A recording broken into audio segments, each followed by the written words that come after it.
KB Channel. Assalamualaikum. Waalaikumsalam. Ya. Okey, saya bila tengok Datuk ada ni, saya nak kena masuk lah. Sebab saya ada dua kemusykilan yang berlaku sekarang ni. Apa yang muskil? Okey, muskilan yang pertama, kewujudan manusia yang bernama Datuk Azwaddin kembali masuk dalam TikTok malam ini. Hanya Kenapa dia? membawa bahawa dia kononnya dia 25 tahun bersama PMX, tapi malam ni dia membawa bahawa bahawa Anwar Ibrahim dan Wan Azizah adalah orang yang bertanggungjawab menjadikan PKR sebagai parti liberal. Dia bercakap malam ni dalam room. Ini satu benda yang dimainkan untuk mengubah tajuk kepada benda yang kedua saya nak tanya. Ya. Okey, benar. Okey, persepsi ini untuk melarikan pemikiran orang daripada berfikir itu untuk berfikir tentang liberal yang Anwar Ibrahim punya PMX gitu pada hari ini. Okey. Kita kena tahu satu je lah. Hari ni geng-geng kita ni banyak dah kena beli di belah sana. Geng-geng dia ni pun bekas PKR ke dulu. Walaupun banyak kenyataan dia tak betul lah. Contohnya dia kata dia belajar kat luar negara lah, semua mengarut tu. Kemudian dia kata dia apa ni, adalah few things yang saya perasan bila dia berceramah dengan saya, apa dia cakap tu, dia tak cakap benda yang betul lah. Banyak benda yang direka-reka, benda yang tidak ada. So bagi saya orang macam ni, kita waspada lah. Kita kalau nak cakap ni, kita kena cakap benda yang benar-benar berlaku. Kalau kita campurkan benda betul dengan benda tak betul, jahanam. Dan yang keduanya, memang tim kita ni banyak dah kena beli dengan geng-geng Perikatan Nasional. Dia orang ada kemampuan kewangan yang tinggi. Itu sebab orang macam Atan Likas, orang macam yang awal lagi dah berpaling tadah ni, macam Papa Gomo, macam Tun Faisal, Cik Gubat, segala macam ni yang janji ada duit ni, kita boleh dapatkan khidmat dia orang lah. Macam Raja Petra So bagi saya lah, orang macam ni kalau kita layan, kita pun pening kepala, kita akan jadi celaru. Lebih-lebih lagi bila kita hantar saya selalu juga setiap hari menghantar jawapan, dan kita salurkan melalui komuniti WhatsApp. Kadang-kadang dia orang ni kita suruh join komuniti, dia orang tak join kan. Kemudian tanya kita. Bila ada isu, dia orang tanya kita, padahal kita dah jawab. Tapi dia orang tak mengikuti. Itu saya minta supaya mereka ni join komuniti WhatsApp kita, supaya setiap apa yang kita salurkan, mereka akan dapat jawapan. Dalam satu pernyataan Saifuddin Nasution baru-baru ni, dia menyifatkan kerajaan perpaduan tidak terdesak menerima sokongan ahli Parlimen Perikatan Nasional. Saya setuju sangat. Kerana kita dah ada sokongan daripada 149 orang. Itu pun dah lebih 2/3. Kita pun tak adalah pindaan yang memerlukan kita ni nak mendapatkan 2/3 sebenarnya. Tak ada dah pindah perlembagaan ke. So bagi saya, kita dah cukup selesa. So janganlah kita mengambil langkah menerima lebih banyak lagi geng-geng yang nak melompat sokongan ni. Nak lompat parti tak boleh. Kerana kalau kita membiarkan benda ni berlaku, walaupun kita tak buat macam mana yang Muhyiddin buat, Mahathir buat, mengugut ahli-ahli parlimen, mengamalkan apa yang dipanggil sebagai scheme of things, dengan menawarkan projek, menawarkan jawatan, menawarkan itu ini, seperti mana yang dibuat oleh Muhyiddin, yang dia sendiri cakap dalam mesyuarat bersatu. So jangan sampai kita dikatakan sama seperti Muhyiddin. Biarlah ada seorang manusia yang korup dalam Malaysia ni, jangan ditambah. Dan biarlah persepsi bahawa scheme of thing itu, persepsi itu dekat dengan Muhyiddin. Jangan sampai persepsi itu beralih seolah-olah mereka mengatakan bahawa PMX pun berbuat demikian. Itu sebab saya kata berhati-hati. Lebih-lebih lagi, kita pun mengharapkan supaya peruntukan yang nak diberikan kepada ahli-ahli parlimen yang memberikan sokongan pada PMX ini, kalau boleh tak payah disalurkan pada mereka. Lebih baiklah disalurkan kepada penyalaras parlimen, lalu ICU,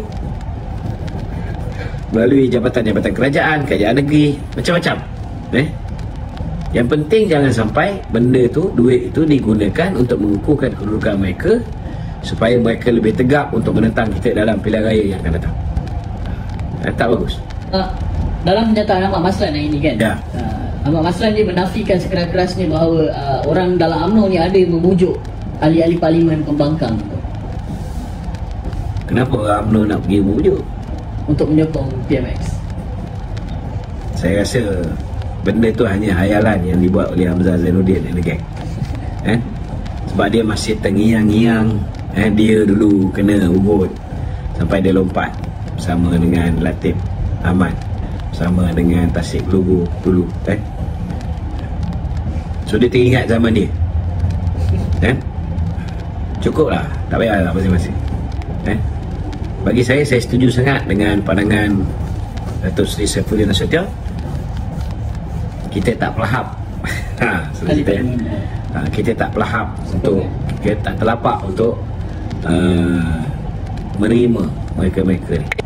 Hanya Muhyiddin Yassin, tuan-tuan tuan-tuan semua sedia maklum bahawa Muhyiddin Yassin lah orang yang menjadi Menteri Dalam Negeri ketika mana Tun Dr. Mahathir pada sekitar September 2018 telah pun menangguhkan high speed rail.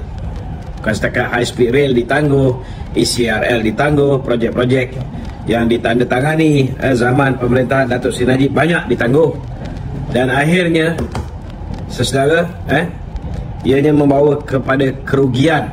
Dan kemudian zaman Muhyiddin pula menjadi Perdana Menteri, saudara,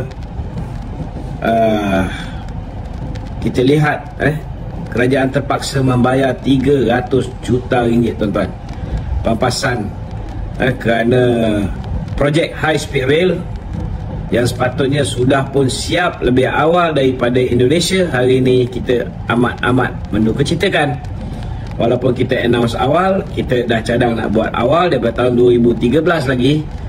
Sudah ada persetujuan di antara kerajaan Malaysia di bawah pimpinan Datuk Seri Najib Tun Razak dan Presiden Lee Hsien Loong, Presiden Perdana Menteri Singapura.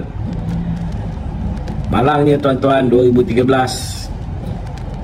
bila benda ni di-initiate ataupun diusahakan, 2018 ditangguhkan, 2020 secara tak langsung ianya telah tamat, telah ditunda. Dan Muhyiddin pernah mengeluarkan idea gila je, tuan-tuan, cuba nak menjadikan high speed rail ini kepada slow speed rail. Ini apabila beliau mencadangkan supaya kepentingan kroni beliau iaitu YTL dijaga sama. Tuan-tuan sedia maklum bahawa kroni beliau YTL adalah pihak yang telah membina ERL, walaupun ia telah pun sahamnya telah dijual, sudah tidak lagi dipegang oleh YTL. Namun Muhyiddin, tuan-tuan, mencadangkan supaya kereta api laju daripada Kuala Lumpur pergi ke Singapura ini yang sekitar 350 km yang menelan masa perjalanan lebih kurang 1.5 jam saja. Muhyiddin mencadangkan supaya ianya bertukar menjadi low speed rail, bila mana ia mencadangkan daripada Kuala Lumpur, daripada Singapura pergi ke KLIA menggunakan high speed rail, daripada KLIA pergi menggunakan ERL yang dibina oleh YTL ini dengan slow pace ataupun dengan kelajuan yang perlahan, tuan-tuan. Saya harap kerajaan Malaysia tak perlulah mengindahkan kenyataan bodoh yang dikeluarkan oleh Muhyiddin ini, saudara. Dan sekaligus janganlah sampai kita buat kegilaan yang nak dicadangkan oleh Muhyiddin Yassin dengan menjadikan high speed rail kepada high speed slow rail ataupun slow speed rail. Jangan sampai kita jadi macam tu. Cukuplah kebodohan zaman 18 bulan Muhyiddin menjadi Perdana Menteri. Tidak ada Perdana Menteri yang bagi saya lah dalam negara ni lebih parah daripada Muhyiddin. Walaupun Mahathir tu kita tahu banyak membawa kepada kerosakan, tetapi kerosakan yang dibawa oleh Muhyiddin masih lagi mendapat tempat pertama berbanding dengan kerosakan yang dibawa oleh Mahathir Mohamad.